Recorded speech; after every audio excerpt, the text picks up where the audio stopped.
কর্মণ ঝগিবদ্ধব্যং বদ্ধব্যঞ্চ বিকর্মণ অকর্মণশ্চ বদ্ধব্যং গহনা কর্মণ গতি। কর্মণি অকর্মজ পশ্যেত অকর্মণি চ কর্মজ সবুদ্ধিমান মনুষ্যেষু সযুক্ত কৃষ্ণ কর্মকৃত। আমরা এখনো কিন্তু এই জটিলতার স্থানটা পার হতে পারিনি।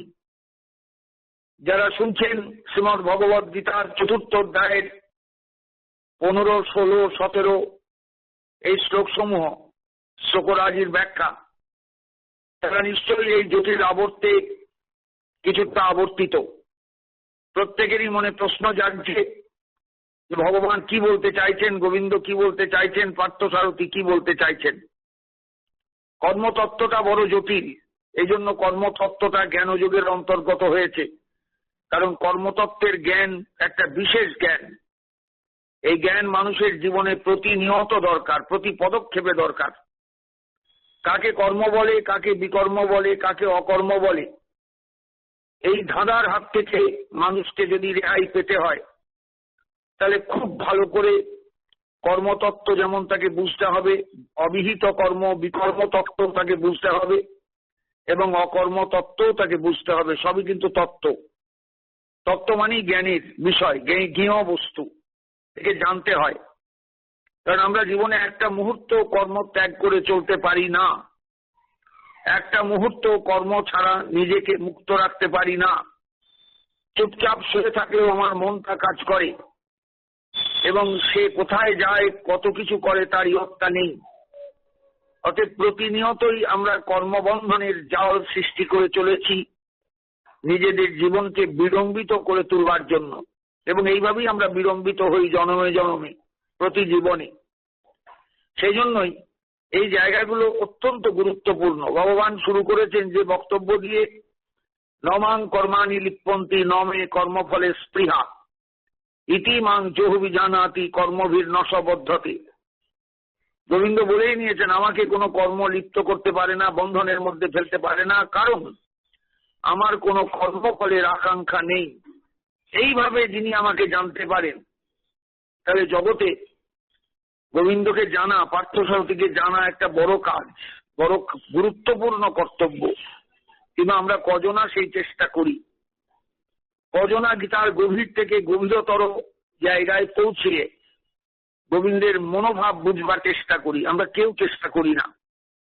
এই জন্য কর্মবন্ধনও আমাদের কাটে না। জন্ম জন্ম কর্মবন্ধন নিয়ে চলি, সেই কর্মের বোঝা লাঘব হতে হতেই আবার বন্ধন এসে যায়, আবার লাঘব হতে হতেই আবার বন্ধন এসে যায়, আবার বন্ধন এসে যায়, জীবনটা শেষ হয়ে যায়।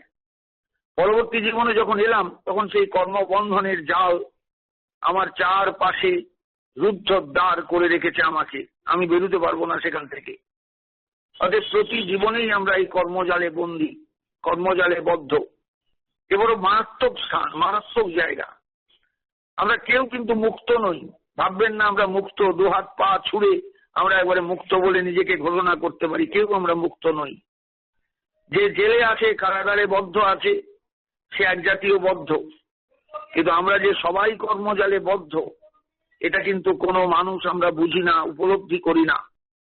এই জায়গাটা বোঝা দরকার প্রত্যেকে। আজকেই আমার এই আলোচনা শেষ হয়ে যাবেন। আমি ৩-৪ দিন এই জায়গাতেই রইলাম, গতকাল দিতে পারিনি, সময় পাইনি, একদম সময় করে উঠতে পারিনি। আপনারা তার জন্য আমার যে এই প্রতিদিনের যে আমার গীতার আলোচনা, সেই আলোচনা থেকে বঞ্চিত হয়েছেন, এর জন্য আমি দুঃখিত, লজ্জিত। কিন্তু আমিও তো মানুষ, আর সেই কারণেই আমারও বিভিন্ন রকম বাধা বিপত্তি আছে জীবনের, যেগুলোকে এড়িয়ে যেতে পারি না।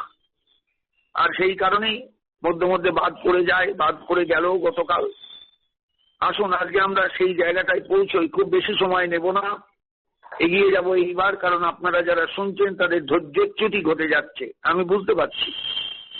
কারণ গীতা একই দর্শন শাস্ত্র, আর দর্শন মানে মারাত্মক দর্শন, যে দর্শনের মধ্যে প্রবেশ করা সাধারণ বোধ বুদ্ধি সম্পন্ন মানুষের পক্ষেও অসম্ভব। অসাধারণ যারা, তারাই খেই হারিয়ে ফেলেন।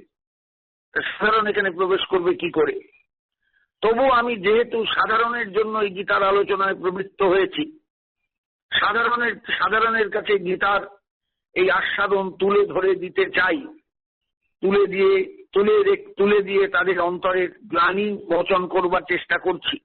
জানি না আমি কতদূর সার্থক হব, তবুও যারা শুনছেন তারা নিশ্চয়ই ভাববেন যে কি দুরূহ এই আলোচনার জায়গা। এরপরেও আরো আলোচনার জায়গা পাবেন, দুরূহ আলোচনার জায়গা।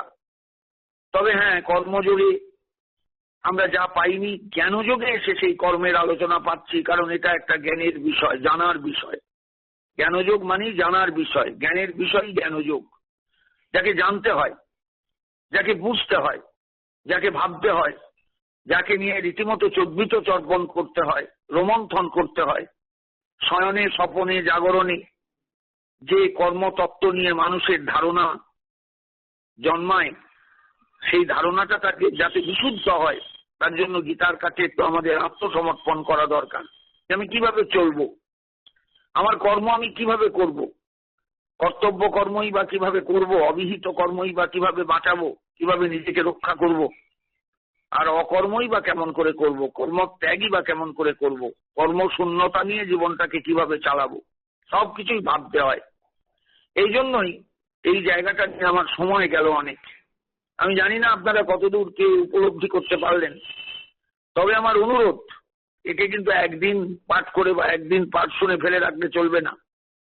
একে পুনঃ পুনঃ আলোচনার মধ্যে আনতে হবে, পুনঃ পুনঃ শুনতে হবে 2-4 দিন ধরে। তবে আপনি এই কর্মতত্ত্ব জ্ঞান বা কর্মতত্ত্ব সম্পর্কে ধারণা অনুভব করতে পারবেন, উপলব্ধি করতে পারবেন। গোবিন্দ বললেন, কর্মণশ্চ বিবদ্ধব্যং, তোমায় কর্ম বুঝতে হবে। বদ্ধব্যঞ্চ বিকর্মণ, বিকর্ম কাকে বলে, অবিহিত কর্ম কাকে বলে সেটাও বুঝতে হবে। অকর্মণশ্চ বদ্ধব্যং, কাকে অকর্ম বলে, কর্মত্যাগ বলে, কর্মশূন্য বলে সেটাও বুঝতে হবে। কেননা গহনা কর্মণ গতি, কি করতে গিয়ে কি হয়ে গেল, শিব গড়তে গিয়ে বাঁদর হয়ে গেল। এই জায়গাটা আমরা মুখে বলি বটে, শিব গড়তে বাঁদর, বাংলায় একটা প্রবাদ আছে।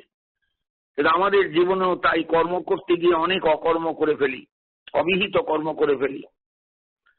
কর্ম করতে গিয়ে বা কর্মশূন্য হতে গিয়ে, চুপচাপ থাকতে গিয়েও বহু কর্মজালে জড়িয়ে যায় নিজেরা। এই জায়গাগুলো থেকে নিজেকে মুক্ত করা দরকার। কেমন করে করব? তারপরের শ্লোক আরো সংঘাতী, কর্মণি অকর্মজ পশ্যেত অকর্মণি চ কর্মজ সবুদ্ধিমান মনুষ্যেষু সযুক্ত কৃষ্ণ কর্মকৃত।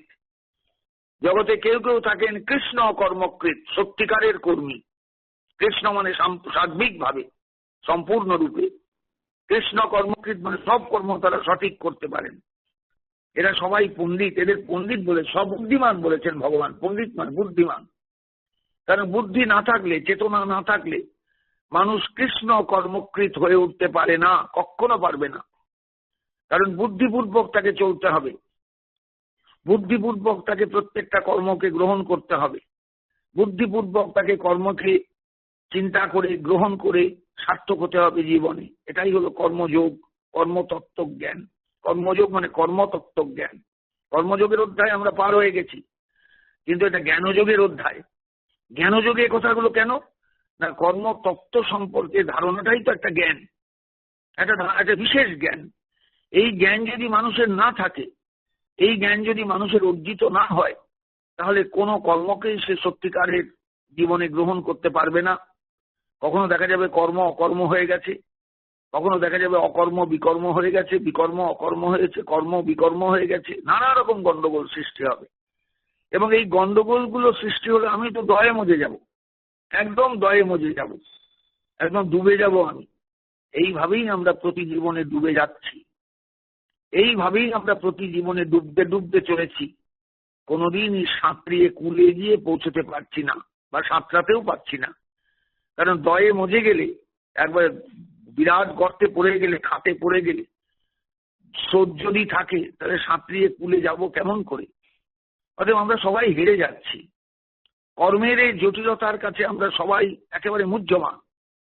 আমাদের কোনো ক্ষমতা নেই সঠিক কর্মকে অনুসরণ করে, সঠিক কর্মকে জীবনে গ্রহণ করে, সঠিকভাবে কর্ম করতে করতে জীবনে সার্থক হয়ে ওঠা, কৃষ্ণ কর্মকৃত হয়ে ওঠা আমাদের কপালে হচ্ছে না, জুটছে না, হচ্ছে কোনোদিনই হবে না। তাই বুঝতে হবে খুব ভালো করে, এবার আসুন ভগবান কি বলতে চেয়েছেন। যিনি অকর্মে কর্ম দর্শন করেন তিনি বুদ্ধিমান। যিনি অকর্মে কর্ম দর্শন করেন, অকর্ম মানে কিছু করছেন না, অকর্ম মানেই হচ্ছে কর্মত্যাগ, কর্মশূন্যতা।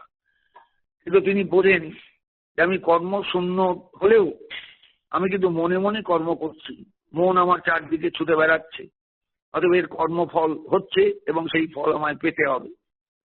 যিনি অকর্মের কর্মদর্শন করেন তিনি বুদ্ধিমান।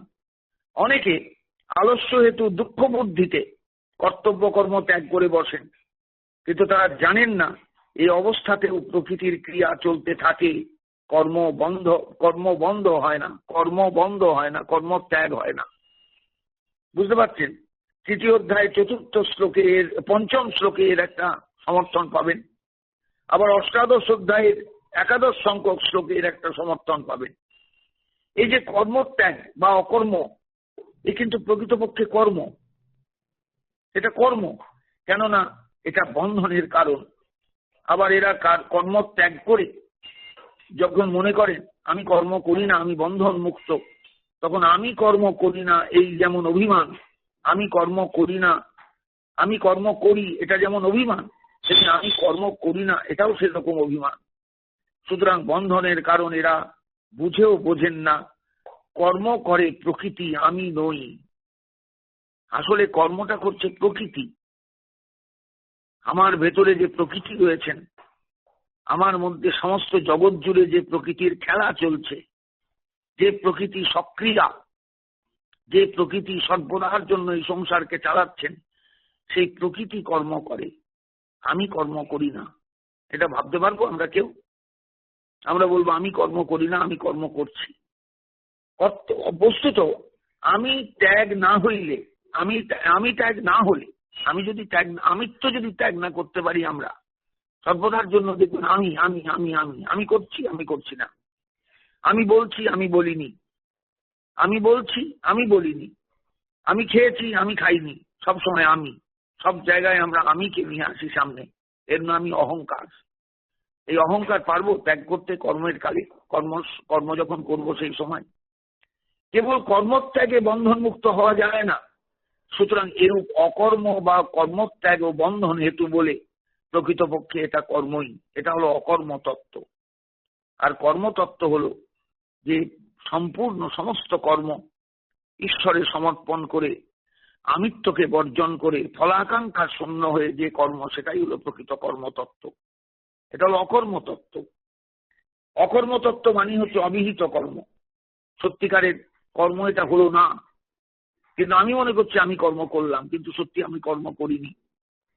ব্যাপারটা প্রত্যেকে বুঝতে পারবেন, খুব ভালো করে বুঝতে পারবেন যে কর্মতত্ত্ব, অকর্মতত্ত্ব এবং বিকর্মতত্ত্ব বিষয়টা কি। যিনি কর্মে অকর্ম দর্শন করেন, অর্থাৎ যিনি কর্ম করেও মনে করেন যে দেহেন্দ্রিয়াদি কর্ম করছে, আমি কিছুই করি না, তিনি বুদ্ধিমান। কেননা কর্ম করেও তিনি কর্মের ফলভোগী হন না। অর্থাৎ যিনি কর্তৃত্বাভিমান ত্যাগ করে কর্ম করেন, তার কর্ম অকর্ম, এটাই হলো কর্মতত্ত্ব। কর্তৃত্বাভিমান ত্যাগ, আমিত্ব ত্যাগ। আমিত্ব ত্যাগ এত সহজ নয়। এতে বিকর্মতত্ত্ব বলা হয়ে গেল, কেননা যার কর্তৃত্বাভিমান নেই তিনি অবিহিত কর্ম করেও কিন্তু ফলভোগী হন না। এইখানেই অর্জুনকে বোঝাতে চাইছেন, তুমি যদি মনে করো যুদ্ধটা অবিহিত কর্ম, তুমি কর্তৃত্বাভিমান ত্যাগ করে যুদ্ধ করো, আমি করছি না, প্রকৃতি করছে, তাহলেই তুমি মুক্ত হয়ে গেলে। সুতরাং নির্লিপ্ত অনহংকারী কর্মযোগীর পক্ষে বিকর্ম অকর্মস্বরূপ, এটাই হলো বিকর্ম তত্ত্ব। নির্লিপ্ত অনহংকারী কর্মযোগীর পক্ষে বিকর্ম অকর্মস্বরূপ। নির্লিপ্ত হতে হবে আগে, অনহংকারী হতে হবে তারপর। কর্মযোগী যিনি, এমন কর্মযোগী যিনি, তার বিকর্মটাও মানে যেটা অবিহিত কর্ম, সেটাও অকর্মস্বরূপ। অর্থাৎ তুমি যুদ্ধ করলেও তুমি কিন্তু কর্মজালের মধ্যে পড়বে না। এটাই হলো সত্যিকারের বিকর্ম তত্ত্ব। অবিহিত কর্ম কর্মে পরিণত হয়। কারণ গীতার শ্লোকে বলেছেন গোবিন্দ, আমি যে শ্লোকটা একটু আগেই বললাম, কর্মণি অকর্মজ পশ্যেৎ অকর্মণি চ কর্মজ সবুদ্ধিমান মনুষ্যেষু সযুক্ত কৃষ্ণ কর্মকৃত। যিনি কর্মের মধ্যে অকর্মকে দেখেন অকর্মের মধ্যে কর্মকে খুঁজে পান, তিনি জগতে বুদ্ধিমান, তিনি মানুষের মধ্যে প্রকৃত যুক্ত, অর্থাৎ যোগী, সাধক, কর্মযোগী। তিনি কৃষ্ণ কর্মকৃত, তিনি সমস্ত কর্মের কর্তা, তিনি প্রকৃত কর্মী। জগতে কর্মী হওয়া খুব কঠিন। একটা ফলাকাঙ্ক্ষা রইল, আমি অনেক ভোট পাবো যদি আমি একটু নড়াচড়া করি, আমি অনেক ভোট পাবো আমি যদি এই বন্যার সময় একটু সবারই দরজায় দরজায় যাই। এগুলো সব তো ফলাকাঙ্ক্ষা, এগুলো কর্ম নয়, এগুলোকে কর্ম বলা যায় না। আমরা দেখি খবরের কাগজের পৃষ্ঠায় বহু ছবি, বহু বক্তব্য, বহু সংবাদ। আপনাদেরকে মনে করেন এগুলো কর্ম? কর্ম যিনি করবেন তিনি ফলাকাঙ্ক্ষা শূন্য হয়ে, কর্তৃত্বাভিমান শূন্য হয়ে কর্মে প্রবৃত্ত হবেন, তবে তিনি প্রকৃত কর্মকর্তা, তিনি কর্মী। এবং এই কর্মই কিন্তু অবিহিত হলেও, এইরকম জায়গায় যদি খারাপ কাজও হয়ে যায় তাহলে সে অবিহিত কর্মটাও কর্মে পরিণত হবে। যিনি কর্ম অকর্ম বিকর্ম তত্ত্ব এরূপে বোঝেন তিনি বুদ্ধিমান, কেননা তিনি প্রকৃত দ্রষ্টা। যিনি যোগযুক্ত তিনি ভগবানের সহিত আত্মাকে, ভগবানের সঙ্গে আত্মাকে যুক্ত রেখেই কর্ম করেন, কেননা তিনি নিরহংকার ও নির্লিপ্ত। আমরা নিরহংকারীও হতে পারি না, নির্লিপ্তও হতে পারি না। আমরা কর্ম করি আকাঙ্ক্ষা নিয়ে প্রতি মুহূর্তে, প্রতিক্ষণে।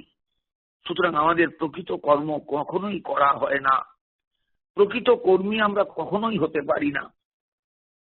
তিনি সর্বকর্মকারী, যিনি এইরকম নির্লিপ্ত হয়ে নিরহংকার হয়ে কর্ম করেন, তিনি সমস্ত কর্মকারী, তিনি সব কর্ম করেন।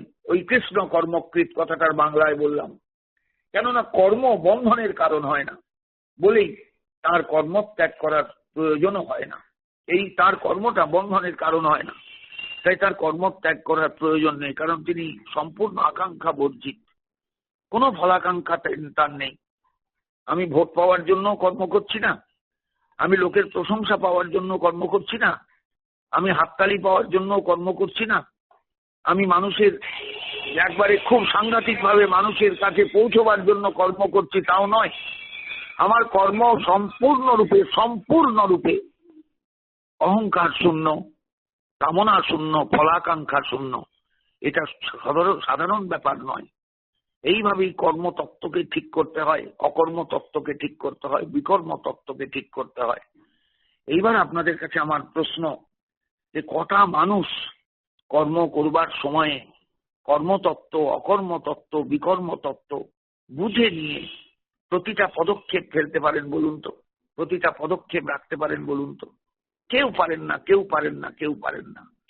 আমরা এখানে সবাই ঝুলে আছি, সবাই এখানে ঝুলে আছে, সবাই এখানে আমরা একদম গন্ডগোলের মধ্যে পড়ে আছি। তাই কর্মতত্ত্ব বোঝাটা খুব কঠিন, খুব কঠিন। আমি আপনাদের কাছে কতটুকু যেতে পারলাম জানি না, আমি জটিল করতে চাই না এই জায়গাগুলোকে। আরো কথা বলা যায়, কিন্তু আরো কথা বললে আরো জটিলতা বাড়বে। জটিলতার মধ্যে গিয়ে আপনাদের ধৈর্যচ্যুতি ঘটানো আমার ইচ্ছা নয়। আমি চাই সহজভাবে জায়গাগুলোকে বুঝুন, তাকে কর্ম বলে। যে কর্ম সত্যিকারের কর্ম, সেখানে কোনো ফলাকাঙ্ক্ষা থাকবে না, কোনো কর্তৃত্বাভিমান থাকবে না। এই কর্ম করতে গিয়ে যদি কোনো অন্যায় হয়ে যায়, কোনো খারাপ কাজও হয়ে যায়, তাহলেও সেটা কিন্তু বন্ধনের মধ্যে আসবে না, সেখানে বন্ধনের মধ্যে আসবে না। সেই কর্ম কিন্তু বন্ধন মুক্ত কর্ম হবে, সেই কর্ম কিন্তু অবশ্যই বন্ধন মুক্ত হয়ে আমাকে বাঁচিয়ে দেবে, আমাকে কখনোই ফেলে দেবে না কর্মের জালে, কখনোই ফেলে দেবে না কর্মজালের মধ্যে। আমরা বেঁচে যাব, রক্ষা পাবো। এইভাবেই কিন্তু কর্ম করবার সময় মানুষকে সংযত হতে হয়, বুঝে নিতে হয়। ঝপ করে কোনো কিছু করতে গেলেই আমরা যে ঝপ করে কাজ করে মনে করি আমি একবারে হাততালি পাবো, সবাই আমাকে প্রশংসা করবে, তা নয়। কিন্তু জগতে মনে রাখবেন, যিনি প্রশংসা করছেন বা নিন্দা করছেন তিনিও কর্মতত্ত্ব জানেন না। তিনি ওই লোক দেখে, সামনাসামনি দেখে যেটুকু বুঝলেন তাতেই তিনি হাততালি দিচ্ছেন অথবা নিন্দা করছেন। অতএব সেদিকে দৃষ্টি না দিয়ে প্রশংসা তুল্য নিন্দা স্তুতির মৌনী সন্তুষ্ট যেন কেনচিৎ, গীতায় বলবেন পরবর্তীকালে। নিন্দাকেও যে চোখে নেবেন, স্তুতিকেও সেই চোখে নেবেন, নিয়ে কর্মপথে যাবেন। এবং এই কর্ম করবার সময় ঈশ্বরের প্রতি একটা বিশ্বাস থাকবে অগাধ। আমরা কটা মানুষ ঈশ্বর বিশ্বাস নিয়ে জগতে কর্ম করি, কটা মানুষ ঈশ্বরে বিশ্বস্ত হয়ে ঈশ্বরের প্রতি সম্পূর্ণরূপে নিজেকে, ঈশ্বরের কাছে নিজেকে সমর্পণ করে কটা মানুষ আমরা কর্ম করি বলুন দেখিনি? সত্যি খুঁজে পাওয়া যাবে না। আর আজকের দুনিয়া না বলাই ভালো। দুঃখ হয়, বেদনা জাগে। যে দেশ গীতার দেশ, যে দেশে গীতা একদিন মানুষকে বাঁচার রাস্তা দেখিয়েছিলেন, সেই দেশের মানুষ এত বিপথগামী, কর্ম করতে গিয়ে এত ভুল ভাল কর্ম করে যে সে দেশের মানুষের সম্পর্কে আর কিছু না বলাই বোধহয় ভালো। আপনারা সবাই বুঝতে পারবেন এই কর্মতত্ত্ব জ্ঞানের আলোচনা পড়তে পড়তে, শুনতে শুনতে, পড়তে মানে শুনতে শুনতে সবাই বুঝতে পারবেন যে কর্মজাল বড় জটিল, কর্মজাল বড় কঠিন, কর্মজাল বড় ভয়ঙ্কর। আর এই কর্মজালই আমরা সবাই বাধা পড়ে আছি, প্রত্যেকে বাধা পড়ে আছি। আর আমি বাড়াবো না এই আলোচনা। আপনারা যে যেটুকু বুঝেছেন, আমি আবার যখন এই সমস্ত কথাগুলো আসবে কখনো কখনো, তখন আমি বোঝাবার চেষ্টা করব। আসুন পরের শ্লোকে যাই। যস্য সর্বে সমারম্ভা কাম সংকল্প বর্জিতা জ্ঞানাগ্নি দগ্ধ কর্মাণং তমাহু পণ্ডিতং বুধা। জানো অর্জুন, জগতে পণ্ডিত কাকে বলে সত্যিকারের? দুপাতা শাস্ত্র পড়েছেন, গড় করে দু সংস্কৃত শ্লোক বলতে পারেন, কিংবা আধুনিক ভাষায় অনেকগুলো তার ডিগ্রি আছে, ডক্টরেট আছে, অনেক ইউনিভার্সিটি ঘোরা আছে। তার মানে তিনি পণ্ডিত তা নয়। কিন্তু পণ্ডিত মানেই হলো পণ্ডা অস্তি অশ্ব ইতি পণ্ডিত। পণ্ডা যার আছে, পণ্ডা মানে শাস্ত্রোজ্জ্বলা বুদ্ধি, পণ্ডা মানে বেদোজ্জ্বলা বুদ্ধি। শাস্ত্রোজ্জ্বলা বললেই বেদোজ্জ্বলা, একই কথা। তবু আমি বললাম, একটু ভেঙে বললাম, শাস্ত্রোজ্জ্বলা বুদ্ধি। তা গীতা হলেন আমাদের প্রকৃত ধর্মশাস্ত্র।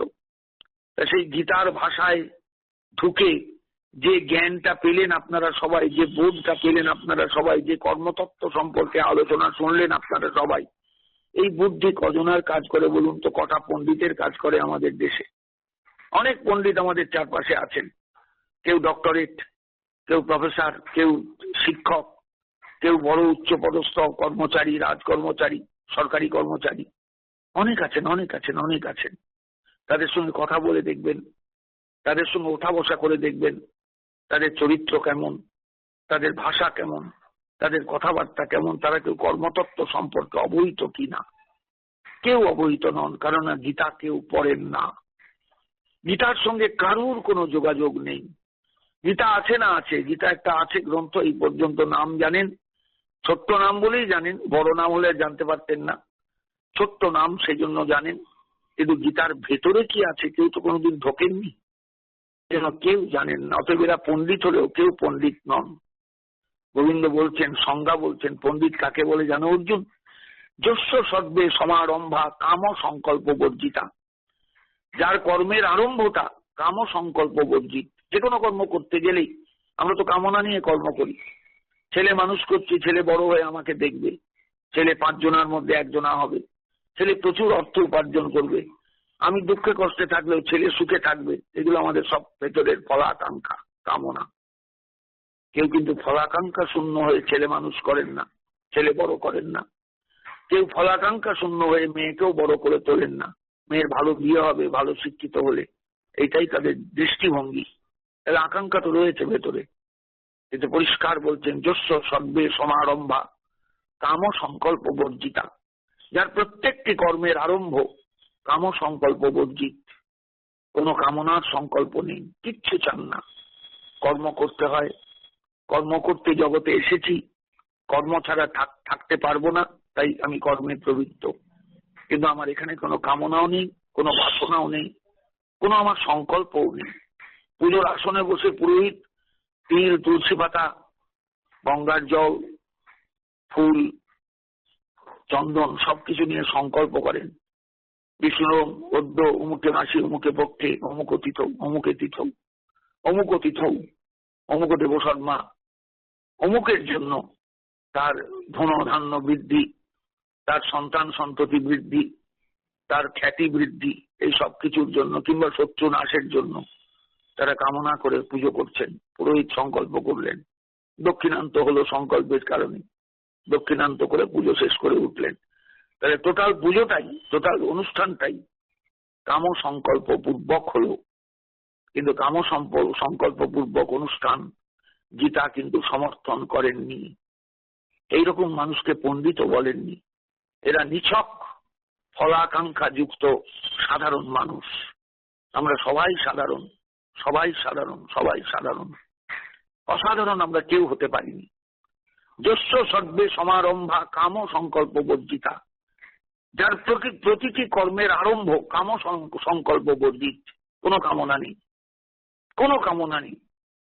জ্ঞানাগ্নি দগ্ধ কর্মানম, যার জ্ঞানাগ্নি, ভেতরের যে জ্ঞান, তার কর্মজালকে দগ্ধ করে ফেলেছে। কোনো বাসনা যদি পূর্ব জীবনের থেকেও থাকে, জ্ঞানচর্চার দ্বারা, জ্ঞানানুভূতির দ্বারা সেই বাসনাগুলোকে সে নষ্ট করে ফেলেছে। কোনো কামনার সংকল্প তার নেই, পূর্ব জীবনের থাকলেও সেগুলো নষ্ট হয়ে গেছে।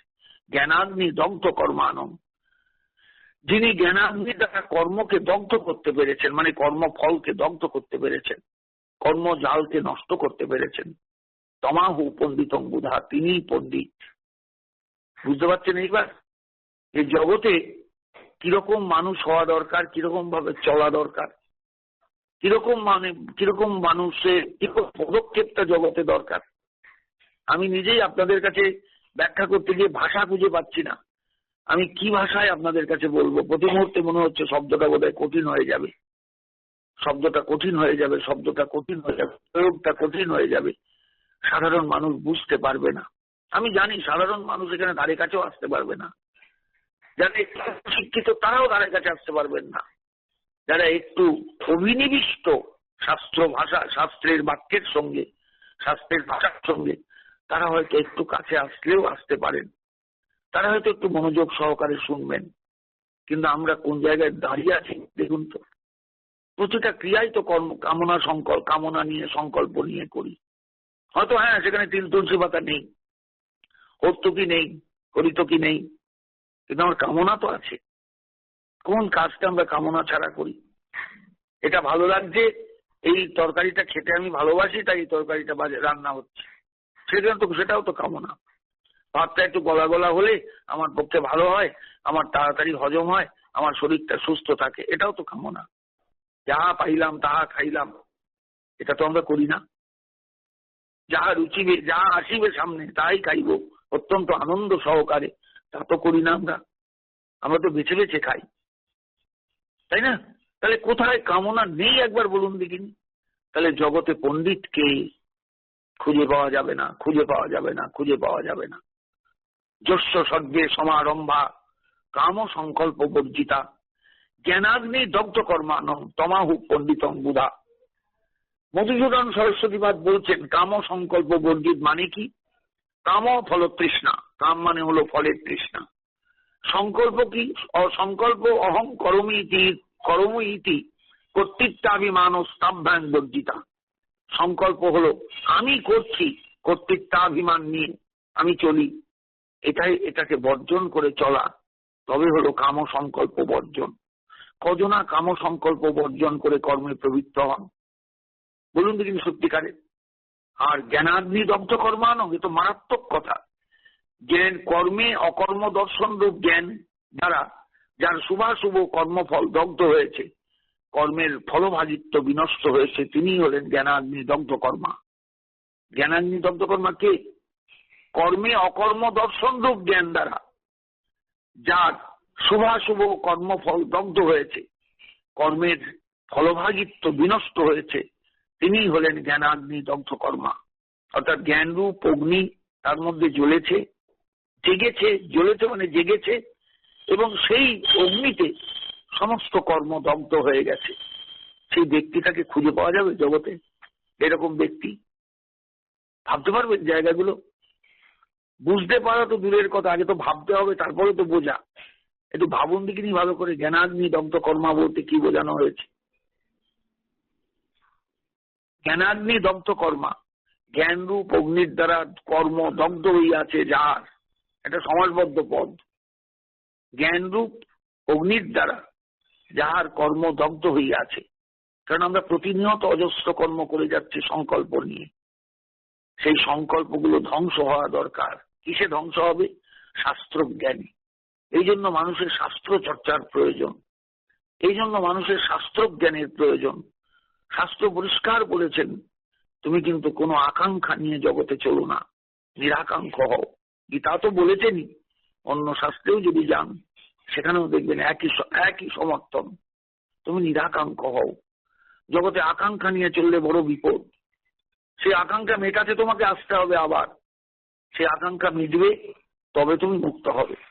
আকাঙ্ক্ষা মিটলো না, আমিও মুক্ত হলাম না, বারবার জগতে এলাম আর গেলাম, এলাম আর গেলাম, এলাম আর গেলাম। বুঝতে পারছেন ব্যাপারটা? কেন আমরা জগতে আসি বারবার, কেন আমাদের জগতে আসতে হয় বারবার? এই একটি হলো কারণ, কর্মফল ভোগ, কর্মফল ভোগ, কর্মফল ভোগ। এ বড় মারাত্মক মারাত্মক। এই জায়গাগুলো না বুঝলে আমি গীতার কিচ্ছু ধরতে পারবেন না। গীতা কত বড় শাস্ত্র, গীতা কত বড় জ্ঞানের ভান্ডার, গীতা কত বড় বোধের জায়গা, গীতা কত বড় আমাদের মার্গদর্শক। মার্গদর্শক বলে একটা কথা এখন চালু আছে খুব, আমি শব্দটা ওই জন্য প্রয়োগ করলাম, মার্গদর্শক। আমাদের পথ দেখিয়ে নিয়ে যাবেন গীতা। গীতার আলোয় আমরা পথ দেখব, পথ চিনবো, পথ জানবো, তবে আমাদের হাঁটা শুরু হবে। আমরা তো যেখানে কিছু পা ফেলে দিই, কিন্তু যেখানে কিছু পা ফেলা যাবে না। জ্ঞানাগ্নি দগ্ধ কর্মা হতে হবে। জ্ঞানরূপ অগ্নির দ্বারা আমার জন্ম জন্মান্তরের সমস্ত কর্মফলকে আমায় পোড়াতে হবে, তবে আমি মুক্ত হব, তবে আমি বন্ধন মুক্ত হব, তবে আমি জন্মান্তরে জন্মজন্মের আসা যাওয়াকে, শুধু আসা যাওয়া, শুধু স্রোতে ভাষা, আছে না রবীন্দ্রনাথের গান, শুধু যাওয়া আসা, শুধু স্রোতে ভাষা। আমরা শুধু যাচ্ছি আর আসছি, আর স্রোতে ভেসে চলেছি অনাদি অনন্তকাল যাবৎ। এর হাত থেকে আমাদের বাঁচতে হবে, এর হাত থেকে আমাদের রেহাই পেতে হবে, এর হাত থেকে আমাদের মুক্ত হতে হবে, এর হাত থেকে আমাদের পরিত্রাণ পেতে হবে।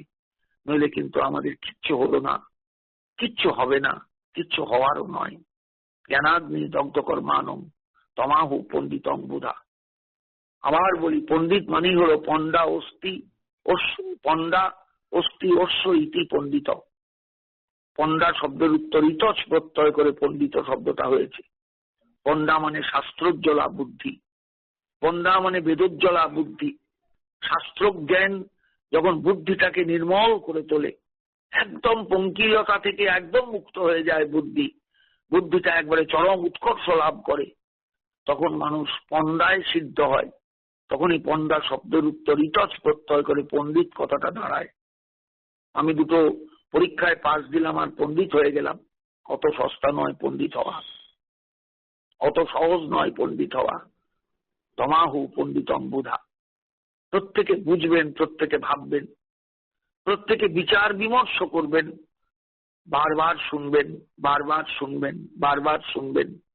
শ্লোকগুলোকে সামনে রাখবেন, শ্লোকগুলোকে দূরে রেখে এই আলোচনা শুনবেন না, শ্লোকগুলোকে একদম সামনে রেখে তখন বুঝবার চেষ্টা করবেন। যস্য সর্বে সমারম্ভা, যস্য মানে কোষ্য না, যে মানুষ চাইবেন আমি কর্মফল ত্যাগ করে কর্মগ্রন্থির থেকে মুক্ত হতে চাই। কর্মগ্রন্থি, কর্মের গীত জন্মে জন্মে আমাদের একবার মানে কি বলবো, একবার সাংঘাতিক ভাবে আবদ্ধ রেখে দেয়। আমরা সেই গীত খুলতে পারি না, কিছুতেই গীত খুলতে পারি না। এর উপায় একমাত্র হলো জ্ঞানাগ্নি দগ্ধ কর্মা হয়ে ওঠা। জ্ঞান সংগ্রহ করে, শাস্ত্র পড়ে, জ্ঞান অর্জন করে, সেই জ্ঞানের দ্বারা এই কর্মের জালকে, কর্মের গ্রন্থিকে পুড়িয়ে ফেলা। জ্ঞানাগ্নি দগ্ধ কর্মা যিনি হতে পারেন তিনিই পণ্ডিত, তিনিই পণ্ডিত, তিনিই পণ্ডিত। আজ এই পর্যন্ত রাখলাম। বড্ড কঠিন জায়গা, বড্ড কঠিন জায়গা, বড্ড কঠিন স্থান। সকলে বুঝবার চেষ্টা করুন, ভাবুন, ভাবুন, ভাবুন। নিজে কি কর্ম করছেন সেটা ভেবে কেমন করে পা ফেলবেন সেটা ভাবুন, ভাবতে থাকুন। গীতার চরণে প্রপন্ন হন, গীতার প্রবক্তা যিনি তার চরণে প্রপন্ন হন, তবে দেখবেন নিজের মানস পথে গীতার ভাষাটা প্রজ্জ্বল হয়ে ফুটে উঠবে। আমি যতটা বোঝালাম তার থেকেও ভালো বুঝতে পারবেন যদি তার কৃপার অধিকারী হন, যদি তার করুণার